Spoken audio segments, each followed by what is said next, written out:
Hello, Luke. Hello, Ryan. We're at the park again. A different park. We are. We're at a different park this time. Yeah. How have you been? I've been good. That's good. I've Have been you good been too. good? Yeah. Good. Dear listeners, Luke and I have some pretty cool news for you. We just had a cheeky Nando's. So when you suggested a Nando's, and I have not had a Nando's for years, I was like, sure. I should have realized at the time that it was entirely to make a podcast joke. It wasn't. No, I just wanted chicken. I wanted a spicy South African Portuguese recipe of chicken that is specific to the Nando's chicken chain.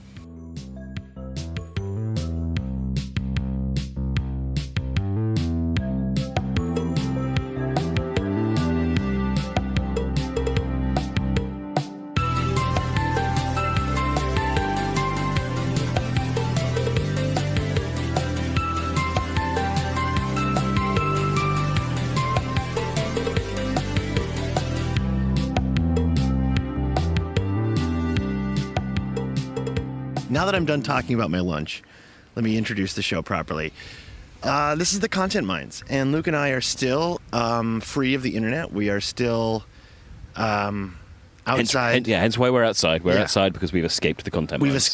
so we're There's a wasp continuing. flowing around you, by the way. There is a wasp. I think it's on me. This was be gone. But let's reflect. Let's reflect on the last couple weeks of internet, huh? Yeah. When did we last record? We last recorded in the spring. Okay. Yeah. So it's been about 3 months. Yeah, just about. How do you feel about the internet? You excited about it anymore? I think we have very firmly come to the end of an era. And what's that? What era is that? That era is started in about 2012 with mass adoption of Twitter and mass viral moments. And over the last probably 4 years, that has drifted. And there's a bunch of things that kind of contribute to that. One is the decay of Twitter itself. The second is the rise of off-public network communities, which I think is maybe the most underrated impact on the internet. You have basically far more closed groups than we used to, and so their entire discourses and discussions and stuff that are happening unrelated to unseen by anyone else, which is not inherently a problem, but it is what's the best way to put it? It has just changed the way it works.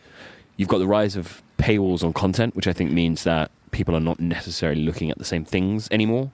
And you also have the rise of Twitter competitors, Threads, Blue Sky, Mastodon, whatever you like, which means that different groups are going to different places. And we basically have gone from one big mass internet to a much more fragmented internet. Yeah. It reminds me a lot of the mid-2000s where the internet felt very lonely and very slow.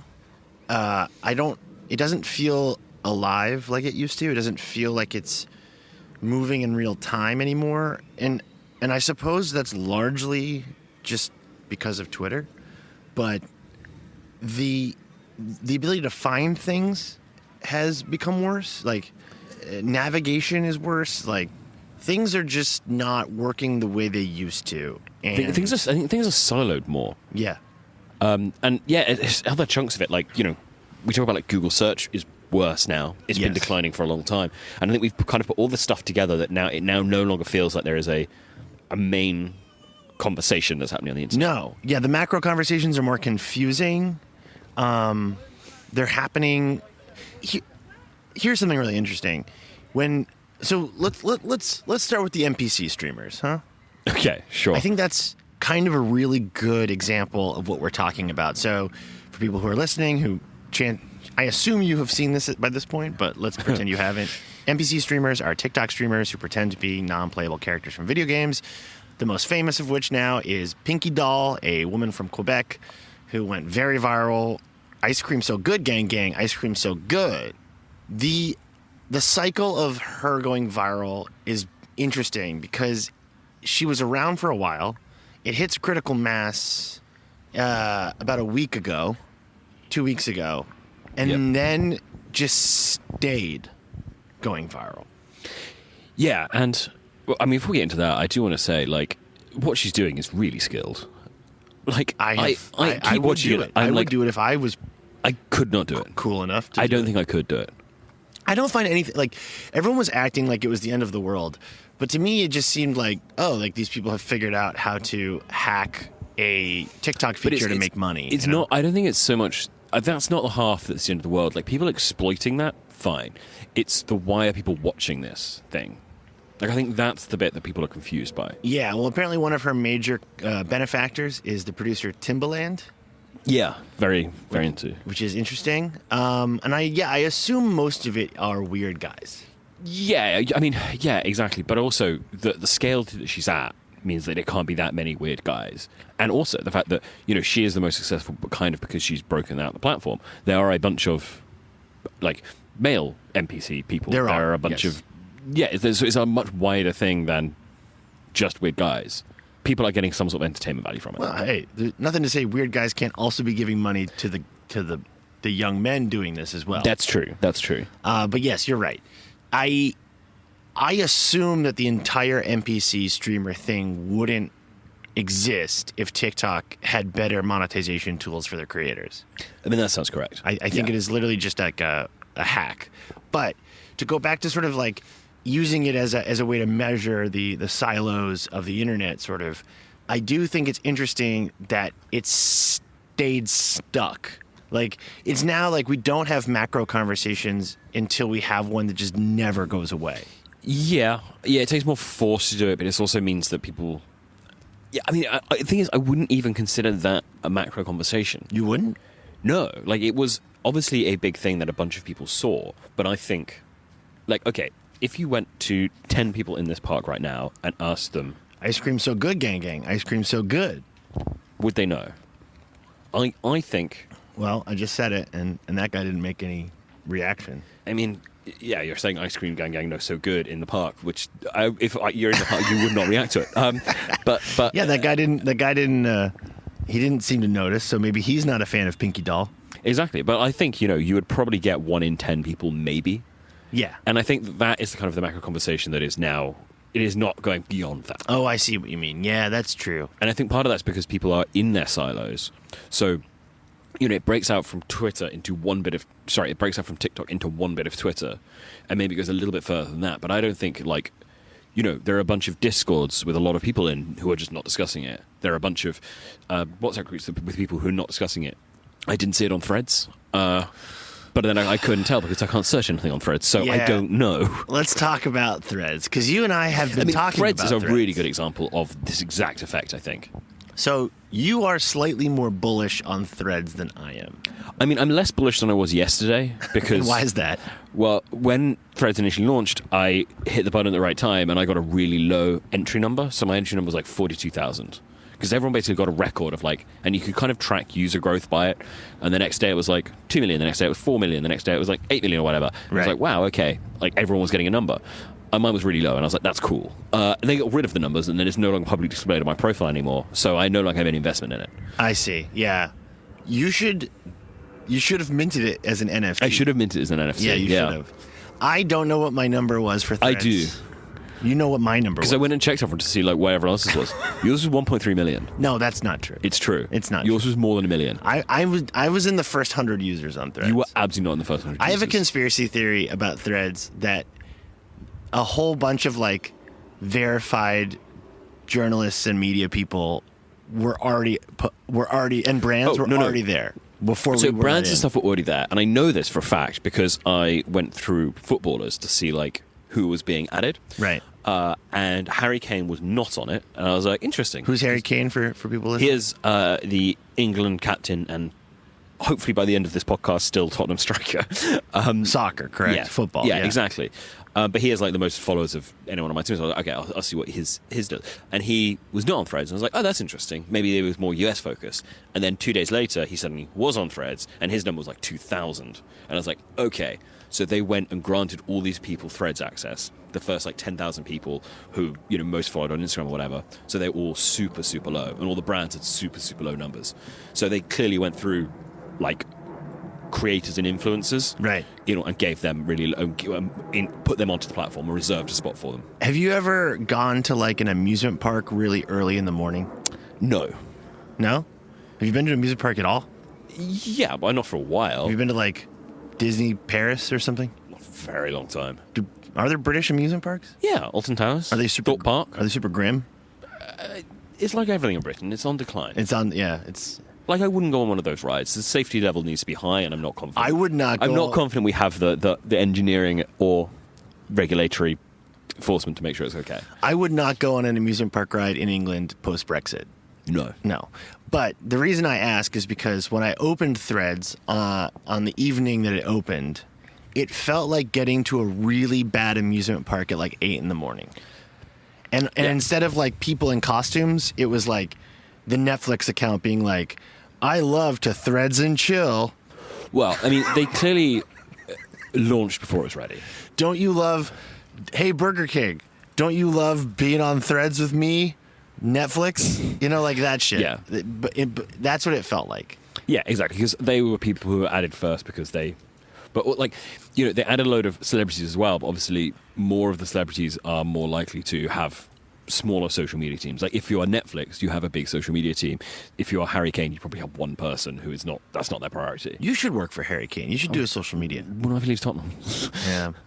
Well, it was interesting to watch the Threads launch via Blue Sky because I was like, this feels similar to something. And I was like, what does this remind me of? And then I realized Blue Sky in 2023 feels a lot like the way Tumblr did in like 2014. Yeah, that makes a lot... I agree with that. In fact, they just canceled Drill for being too Caucasian of humor. And someone said that Jesus. someone says that ACAB includes Drill. Well, I mean, sure, okay. Let's go with that. But no, Blue Sky is sort of tearing itself apart in a way at the moment, which I think is fascinating to watch. I mean, joining Blue Sky, 4 weeks ago or so, and I bounced off quite hard because it was so aggressively policed by its users. Yeah, like it very much felt like going in and being given like a list of rules, but also a list of rules that someone had decorated with like drawings of flowers and glitter, and I'm like, I hate this. Yeah, this is worse. Like, you want drill as ACA is a cop? Like, all of you people are cops. Like, I will not name the podcast, but there's a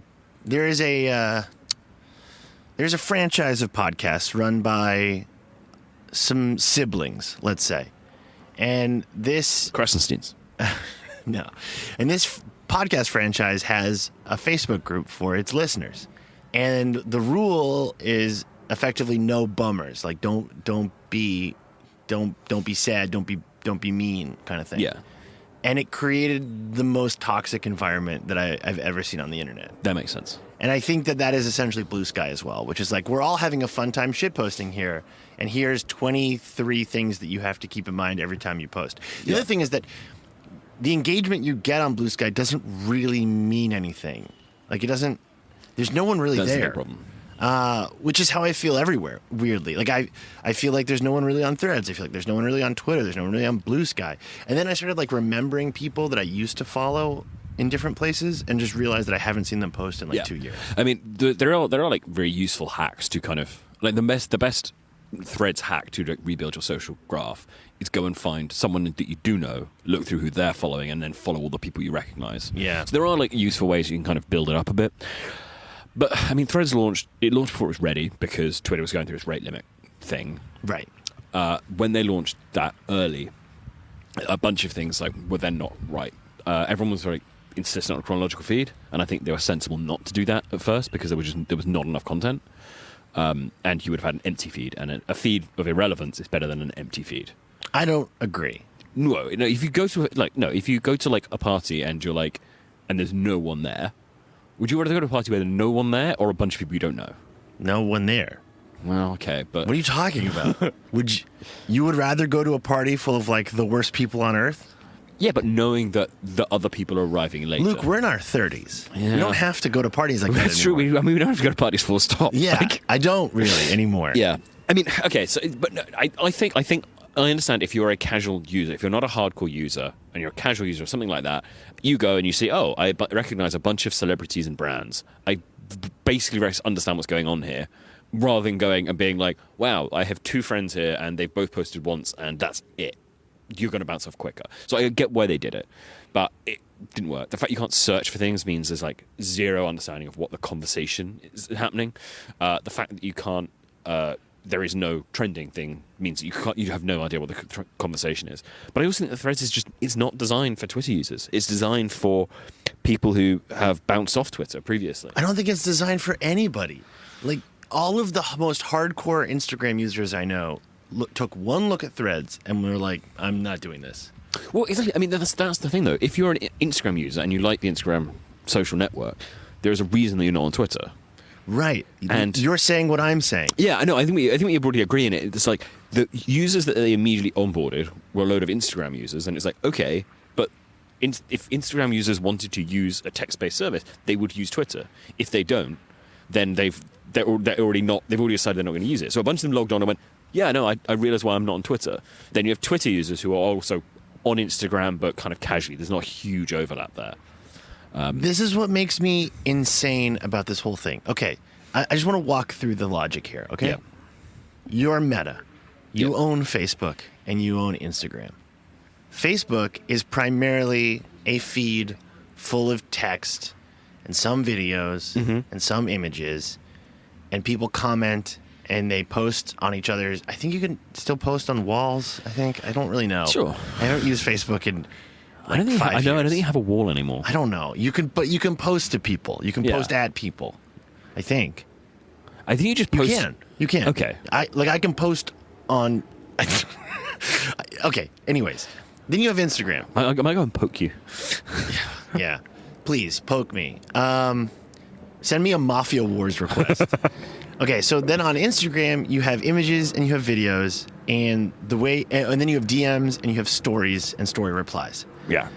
And so it's largely a different way of interacting. Yeah. So Meta, in their infinite wisdom, decided to create a subsurface of Instagram that was essentially just the Facebook newsfeed, but with like Instagram style sheet. Well, no. I don't quite, because that's not quite it. Like the That is what it is. I don't care about the aesthetics of it. Like the aesthetics kind of don't matter, I think. What they've done is but the reason why I think this is crazy is because, like, if you were on Instagram and you wanted to use a Meta product in which you were communicating with people in a central feed, that product already exists. It's Facebook. Okay, but why aren't you using Facebook? Exactly. So why are you using Threads? That's what I'm saying. No. We're saying the same things. I'm saying but you're that- not saying them the way I'm saying No, them. I'm saying that Facebook is not an equivalent to Twitter, right? Like it is fundamentally different. The graph of who you know is different. The use cases of it are different. Whereas Twitter is a much more bare bones service, which means that it is more interesting to use. Like also, like Twitter, you don't have. Well, I mean, the big one actually. Come think of this, Facebook is not a public profile. It is. It can be. It can be a public profile, but what you're asking people is to turn a private network space into a public network space. But I think most people's Instagrams are private. I think most normal people are just following. Fine. Here's the main question: how do you retweet someone on Facebook? You can share posts. But no one does, because that's People not do- the mechanic. Hundreds of millions of people share posts because that's all we've been talking about on this show for the last 3 years. Yeah, but it's What do you not. think those shares mean? This is what I'm saying. Threads doesn't make any sense because what it is really offering Instagram users is a Facebook experience, but they're on Instagram for a reason. So not only are they not satisfying Twitter users who want a very specific kind of thing, they're also not satisfying Instagram users because if those Instagram users wanted to use an app like this, they would be on Facebook. It's crazy. It's think- craziness. I think Facebook is inherently a private thing. I think this is kind of like what it comes down to is that Twitter is a public profile, Facebook is a private profile. Well, when I posted live videos on Facebook of me and my friends storming the Capitol with zip ties and machetes, we knew that it was public, no matter what the FBI asked us. Yeah, but they didn't. But you don't think of it as a public thing in the same way. I fundamentally think that people have just a different use case for Facebook. Like it is a private network where they're talking to their family and their friends. I don't think that's true anymore. Well, no, family and friends and associates and fellow January 6th rioters, like And chiropractors. and chiropractors And gossip pages for your town. and magicians. And magicians. Yeah. All of the personal relationships in a human's life. Yeah. Yeah. Your magician, your chiropractor, your insurrectionist, and your grandmother. But look, this is what it comes down to then. It's like, okay, so why do you use Twitter, not Facebook?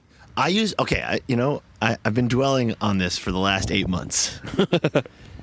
There are a few reasons. One, the chronological feed means that a certain kind of content goes viral.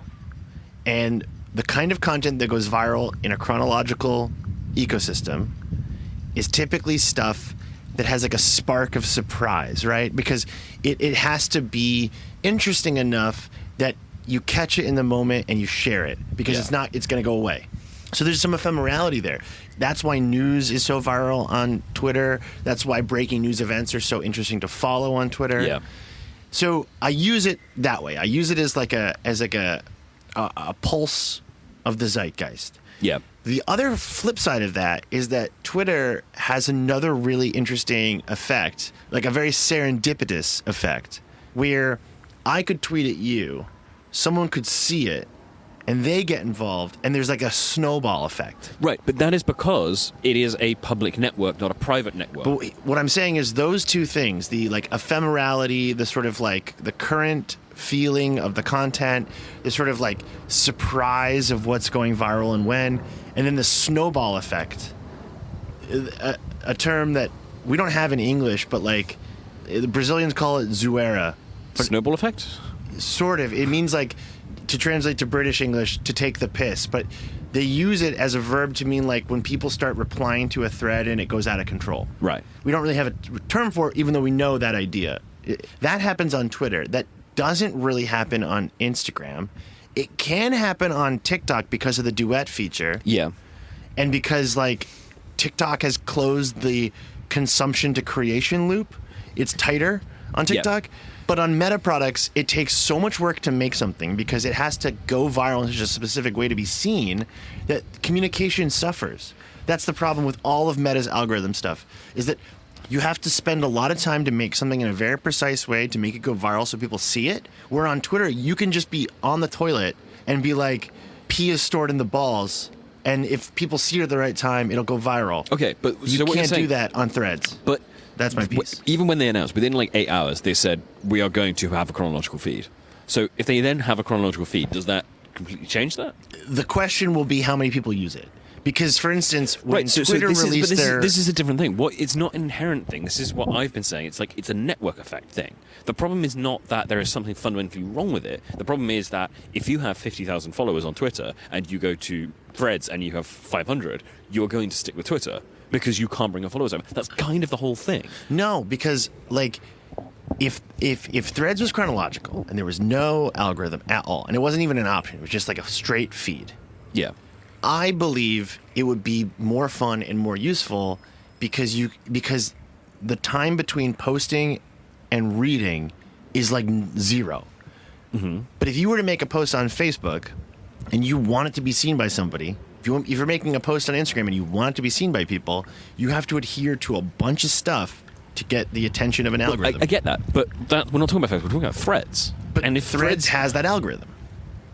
But they're adding the chronological feed. Well, they're saying that. No, they will add it. Like, there's a bunch of things that they're going to add. Like, they launched too quick because they were trying to catch Twitter's what its rate limit thing was in. If they launch a chronological feed, I will revisit it. Okay. But until they do, I don't see any purpose for it in my life. I mean, they need basically a search thing, a trends thing, a chronological feed, and then I think we'll be close and it'll be interesting. I would be shocked if they added trending and search. I would be shocked. They're definitely adding search. Trending, they're not, or not yet, but they are definitely adding search. Like, you could just search all posts? Yeah. I would doubt that. I doubt that. I mean, they've said it repeatedly. Yeah, so. Sure, but I just don't believe them. Yeah, okay. I mean, no, I think that their use case is a kind of... I think the fundamental thing is the thing stopping people joining it is the network effect. Like, you need to take your followers with you, and you can't do that. And also, if your followers aren't using that and they're still using Twitter, in order to talk to them, you have to be on Twitter.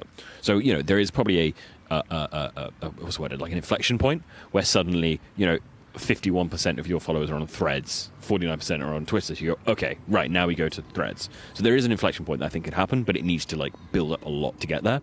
And people need to be actively using it. Like if you check Twitter 5 times a day and Threads once a day, you need to be on Twitter. The people trying to talk to you need to be on Twitter. But the other kind of big thing I think that is that Meta are very consciously trying to make a product that does not have the toxic elements of Twitter. I think that is borderline impossible. I think the toxic parts of Twitter, we can all agree, make Twitter more fun. Sure, but what it also means is that for the regular user, they are not going to use Twitter because they're like, this is awful. Yeah. Please, Nazis, stop yelling at me. So therefore, they don't use Twitter, but they might use Threads. That's the audience they're going for. It's actually not the people who love Twitter. It is the people who could theoretically use Twitter if it was a more user-friendly product. The problem is that those people probably are not that into it anyway. No. They're not inherently into the idea of spending a lot of time on a thing like Twitter. So it's this kind of thing of they're shooting at an audience that possibly doesn't exist. How often are you going to check your Threads account? It's the sort of person who checks their Threads account once a week, not once a minute. Right, and it's the average person using Threads, let's say, this person that may or may not exist, what are they doing in Threads that they couldn't be doing in a large WhatsApp group? Well, I mean, this is kind of it. I think Discord or something. The main thing is that they can talk to celebrities there. There's always been a big appeal of Twitter. So you can talk to celebrities, you can talk to famous people, you can talk to people who you are impressed by. That's a big part of it.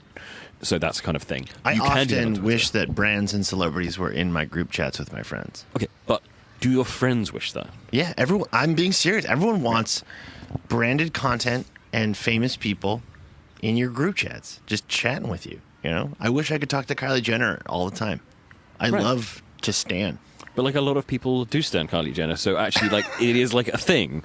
So that is kind of the thing. I've often wished that Kylie Jenner would write stuff so that I could read her writing rather than look at images of her. Yeah, exactly. So there are wrinkles here, and I think that's tricky. But I also there's a dog here. There's a dog here. Yeah. Hey, buddy.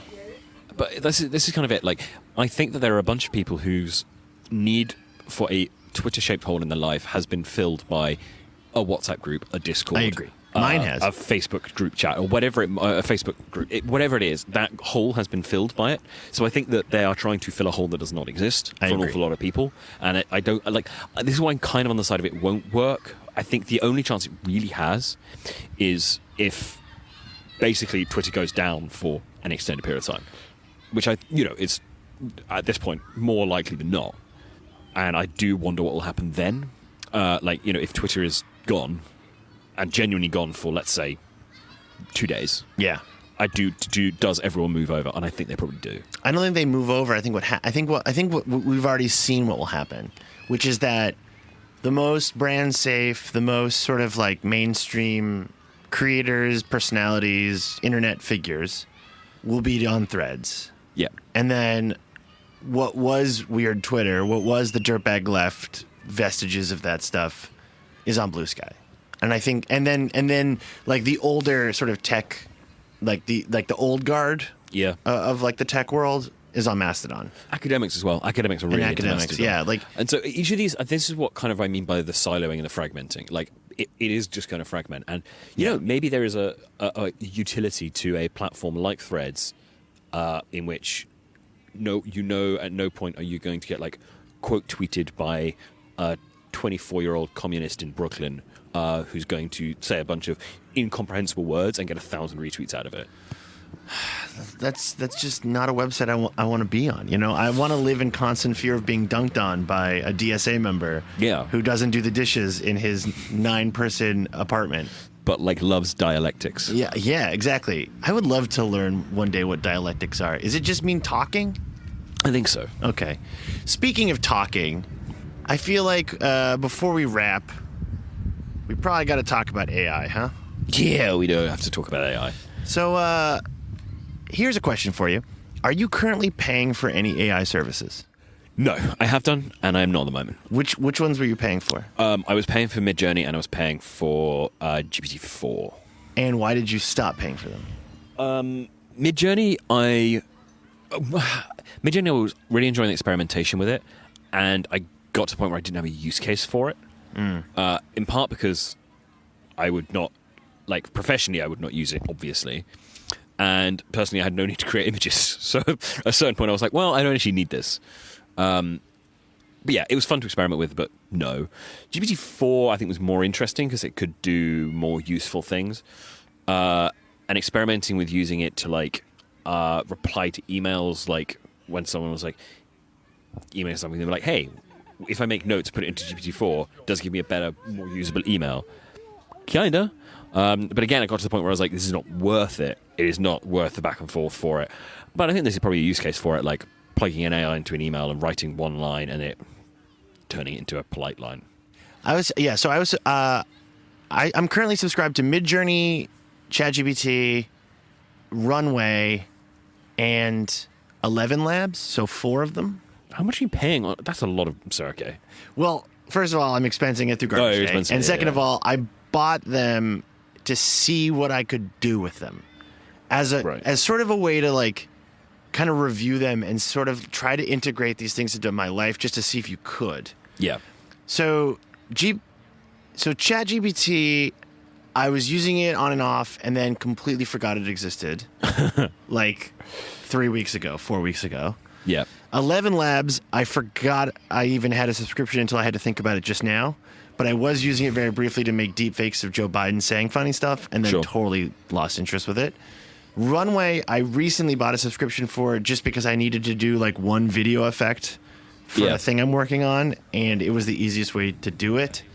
And Midjourney is probably the one I used the most, but the most recent use of Midjourney for me was my girlfriend wanted to see what she looked like as a Barbie doll. Yeah. So I was, like, feeding Midjourney photos of her to turn them into Barbie dolls.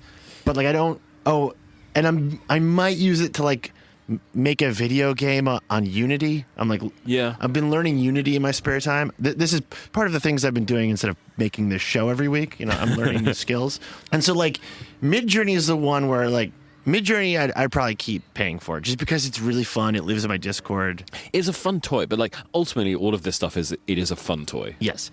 And now that's my point with all this stuff is that we are, let's say, 6 months out from the beginning of the AI revolution.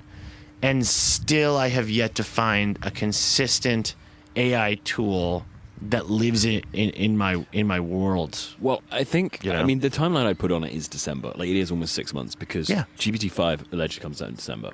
Like, that's You mean we're 6 months until the next one? Yeah. And it's going to be really interesting to see what that change is because there's there's a bunch of options, but there's 2 big ones. By option 1 is it is a more polished version of 4, at which point you're like, okay, yes, the words are better. It now understands rhyme schemes. Yeah. You can write a poem. And, like, that's, like, useful, fine. But the other version is an exponential increase. Like, is basically, are we close to, are we 90% of the way to its capacity and the next one is going to be 95%? Or are we 10% of the way to its capacity and the next one is going to be 50%? I see what you mean. We don't really know. No. But the question that I have is, even if it's incredible, what do I do with it? And what's really crazy is the stuff that I want to do with an AI. So, for instance, like, my friend and I were talking about making a game. Neither of us know how to code, so I've been, like, watching tutorials on how to use Unity, and every once in a while I'll get to the point where, like, they're like, all right, here's all the variables you got to put in. And I'm like, fuck, god damn it. I don't want to learn I don't want to learn C#. I don't want to learn how to code in C#. So in that scenario, I would love to ask the AI, like, hey, can you make my little man in my game do this? Yeah. And write it all out for me. I mean, But then the problem is when I did that, when I used ChatGPT to code something, it wasn't as simple as that. Because then, like, I had more questions, and then I had to debug it, and then I had to learn, like, how file architecture worked, and then I had to learn how to, like, host it. And what I feel like is, like, every time that I think of an AI solution, it actually just ends up creating more work for me because I don't have the fundamentals of how anything operates. So I've sort of, like, spun myself in circles, basically, about AI. Like, I don't really know. This is the thing. Like, if the next version of it is hey, I need an app that does this, and it produces a perfectly coded app, and you go, great, how do I host it? And it goes like, go to this web address, click here, click here, click here, and then it does it. Okay, but if that happens, then apps suddenly don't exist anymore. Yeah. This is the problem. No, but this is it. Like this is the kind of like, where does it go? Right. Like if AI really does jump, and let's say it is a thing where I say, hey, AI, make me Flappy Bird, and draw all the assets and put it in folders and give it to me in a zip file, Yeah. and then tell me where to host it, yada, yada, yada.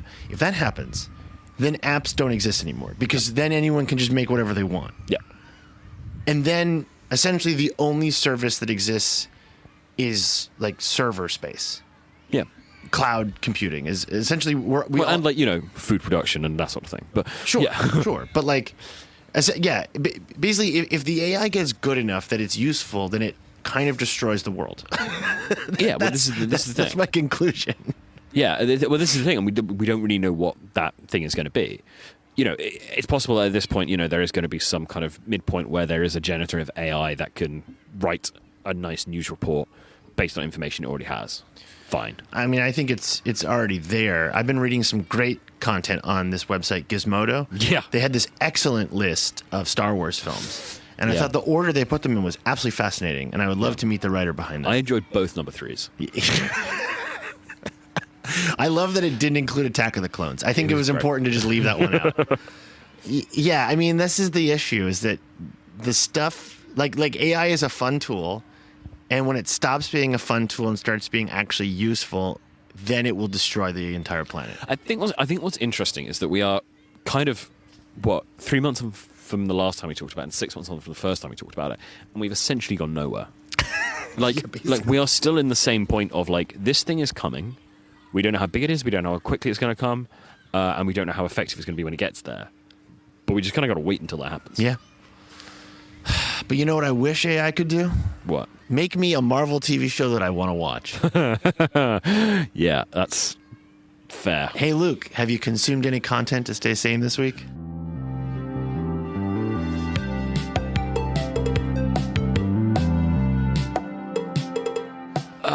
Or in the last 3 months? Week. Since we last spoke? No, I don't think I have. Yeah, you haven't really consumed a lot of content. No, I have. I mean, I watched the Mission Impossible film most recently. That's maybe the thing that I have most thoughts about. It's good. It's a great Mission Impossible film. Okay. It really highlights the flaws in Marvel. What's the plot? There's a rogue AI. I'm not joking. Yeah. There's a rogue AI that they have to stop. If you It's called the Entity. if you tied me to a chair and threatened to electrocute me to death, and the only way I could save myself is telling you the plot of any Mission Impossible film, I couldn't actually do it. There is a thing, and it's either been stolen or created, So I and thought- they need to get it back. I thought the one where Henry Cavill reloads his arms and suddenly grows a beard was Ghost Recon or Ghost Protocol. Yeah. I think Ghost Recon's a video game, isn't it? Ghost Recon's a video. Yeah, Ghost Protocol, but I don't think it is Ghost Protocol with Henry Cavill, is it? Well, there's Fallout, there's Ghost Protocol, the new one is Dead Reckoning. What is Fallout is the one with the Fallout? nuclear bomb, correct? I think Fallout is the one where he jumps out of the Burj Al Arab. No. Maybe that's Ghost Recon. Ghost Protocol. I don't know. I don't know. I I- remember all of the like set pieces quite well. Yep. And I'm like, that was an amazing moment when he did the thing where he jumps out the building and flies across it. I remember the skydive at the start of one I of the know that movies. his character's. I know Tom Cruise's character's name is Ethan. Yep. Ethan Hunt. Yep. I do not know a single other character's name. Benji. Benji there a is Benji? Simon Pegg is Benji. Okay. Ving Rhames has a name, but it is How Ving recently Rhames. did you see this movie? Like a week ago. Yeah. That says a lot. There's Isla Faust, which is a good name. There's Gabriel. Who's There's- Gabriel? Is that Jeremy Renner? No, Jeremy Renner's not in it anymore. What? Because of the snowplow? No, he's just not in it anymore. Oh. He was in 2, and then there was like, I think actually conflicted with Marvel, and so he got written out. Could you imagine? Could you imagine? Man, okay, let's talk about Marvel. Yeah. So you haven't seen Secret Invasion, correct? I watched the first episode, and I could not bring myself to watch anymore. And you've seen Guardians of the Galaxy 3? Yes. And you kind of liked it? I kind of liked it. It has the exact same plot as A Little Life, which I saw in the same week, and I couldn't get over A the play similarities. version of that book, correct? Of the play of that book, yes. Did you cry at Guardians of the Galaxy 3? No. I did. A couple times. No, I didn't get close. I actually liked it more than I thought. I really did not care enough to see it in a theater. I sort of felt like I had lost interest with that entire universe. And then I watched it and I was like, oh, this almost feels like a movie. And I enjoyed it. It was close to feeling like a movie. And again, had some nice set pieces. Yeah, I liked everybody involved. I thought Mantis was great. I thought they did a great job with like making Drax a real character again. I wish there was more Rocket. Even though it's a movie about Rocket, he's not really in it. No, he's unconscious for large parts of it. So yeah, I that's kind of my only thing. I think it could have been. Oh, also, there's a weird amount of times that Star-Lord says that he's trying to save his friend. Yeah, he says that line like maybe 5 times. Yeah, which is bizarre. So part of me wonders, like, could they have cut maybe about 45 minutes of that movie and made it a little more watchable? I don't think there's a single Marvel movie that couldn't have been cut by 45 minutes. Yeah, there's a lot of. It drags. In the middle, it drags pretty hard. I mean, every movie drags now. Yes, that's true. We've been talking about it for ages, but like, no movie should be longer than 2 hours. I'm sorry, it is insane. Yeah, I think every movie should be maybe just like straight up 90 minutes. I watched Evil Dead Rise, which is the new Evil Dead movie. Yeah, it was like maybe 100 minutes. Fantastic. Perfect. Yeah, it was great. Also, M. Night Shyamalan's Knock at the Cabin. Not maybe 95 minutes long, I think. Felt like it. Great. Whole movie takes place in an afternoon, in and out. That's all you need. Like, that's all you need. It felt like a movie. So I guess the last thing we should talk about, Luke, is like, how do you feel about like the state of podcasting at the moment? Like, do you feel like we got out at the right time now that we're in the afterlife talking about it? I don't know. My kind of basic thinking about podcasting is that it goes in waves. Yeah. Like, I think that, at first 10% of the country uses it, and then they're pretty static for like a year, and then suddenly there's a moment and the next 20% start doing it, and then there's another year, and then suddenly, and it comes in like these kind of building waves. And I think the earlier you're on, the more people you have when each new wave comes.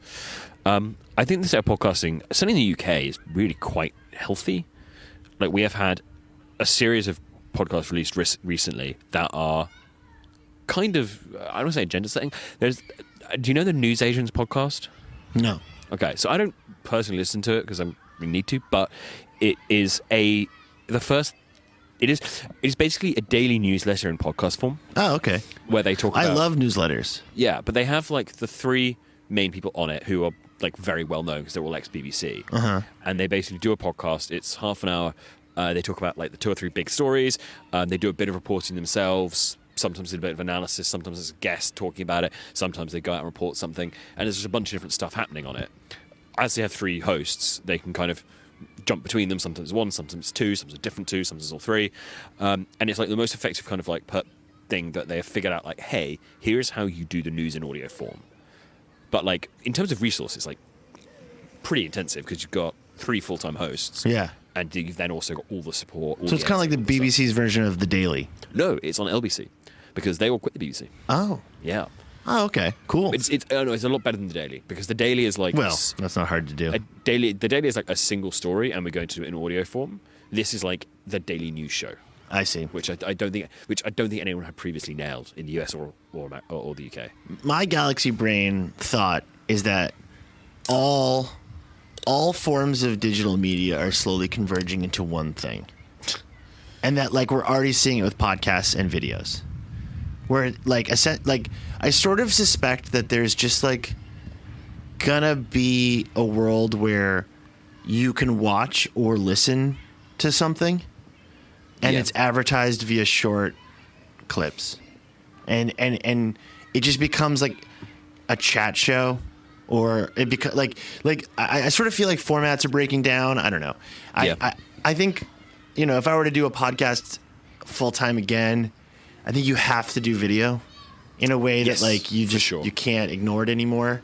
And then that to me changes the nature of it. I mean, Yeah, and it was also a struggle for us. Like the reason we could podcast from the other side of the world is that we didn't have to do video. and also I didn't want anyone to see our horrible, horrible faces. Yeah, no, there was a moment like 9 months into the pandemic Yeah. where we were not in a good We place. chose audio for a reason. Yeah. Yeah. And I just think like what people want out of podcasting has changed. A prestige documentary series such as ours just it can't exist No. in a world where people want, It's the lowest common denominator. they want young women in Shein clothing talking about their body counts while landlords yell at them. Ideally, someone also saying "gang, gang, ice cream." Gang, gang, ice cream so good, gang, gang. Oh, actually, there's a bit of a coda to the landlord's conversation that we had like a year ago. Oh yeah, update our audience on well, this one. so this was basically we went through once all the British landlord influencers. Yes, we did. People who liked were- that episode. Who are going, what we're going to do is we're going to go and talk. We're going to flip this house. We're going to do up this house. We're going to mortgage it. Then we're going to remortgage it at a higher valuation because we've redone it. Therefore, there's no mortgage. But we're also going to let it, which means that we're making X amount over the amount of rent. And very, very cynical, really unpleasant to watch, and just bad from every standpoint. Now, since then, the British economy has collapsed pretty badly. Yeah, yeah. We are at inflation is 8.1%. You guys should You're going to be able to name the day of this episode. No, sorry, inflation is 7.8%. You guys should go back to Europe. You guys should be part of Europe again. Yeah, maybe Have you thought about doing that? It's popular again. But inflation's at 8%, and then interest rates are at, I believe, 5.25 or about to go to 5.25. What that means is that mortgage payments have gone up by a lot. In many cases, they have doubled, and that has wiped out an awful lot of buy-to-let landlords' profits. So while they'll probably be okay because they have enough houses like that they have sold and stuff, they are all very, very stressed, and it is showing. And their TikTok content is now furiously raging at the government for not keeping interest rates lower, and fury raging at the government for basically destroying their entire business because they are disgusting parasites. Well, what they should be doing is buying a stock, and then when the stock goes up, they sell it Yeah, before it goes down. that would be smart. Because they're trying to do that with houses, but if they just did it with stocks, I think it'd be Well, no, better. they're trying to do what's the word? Like perpetual income? No, that's not right. Passive income? Passive income. Yeah, they're trying to do passive income, but did it in a low interest rates environment, which admittedly has existed for like 15 years. So they assumed it would never change, and then it changed. Yeah. Very quickly, and they are all very screwed. They should do Airbnb. Were we enough? Like this is the fascinating thing about it is like if you have a lot of these properties and you are caught in the wrong spot, like you're in big trouble. Because they also didn't take out fixed mortgages because they were like, what's the point? They're all on tracker mortgages. So yeah, they are very, very screwed. Maybe Bitcoin can fix it, you know? Maybe Bitcoin can fix it. Thank you guys for listening. We will likely be back with another one of these in September because Luke Yeah. and I are going to Brighton SEO in Brighton, UK at the end of September. So yeah, stay tuned for that. And we're gonna go enjoy a really lovely day in the park. Yeah, I might go and see how the Ashes is going. We should go to a pub. We should go and watch them cricket. You want to go watch cricket in a I pub? want to watch the cricket. We're on it's 164 for 2, so Okay. Is that those aren't streets in New York? That's like a no, thing. it's 164 for 2 Are those points? after 30 overs. Are you talking about? Are those points? Those points, they're runs actually. They're runs, and a run is a point in cricket. England have made 164 runs and they've lost 2 wickets. What's a wicket? A wicket's when you get out, and you have 10 wickets. Okay, you get So 10 you have to get outs as many runs as you can before you lose all your wickets. before you lose your wickets. Unless you declare, which England will probably do after tea. Who? Unless you declare, which England will probably do after tea. Do they do tea? Yeah, they do tea. We just finished the lunch break. Oh my god. All right, yeah, let's go. All right, bye-bye. Bye. Bye-bye.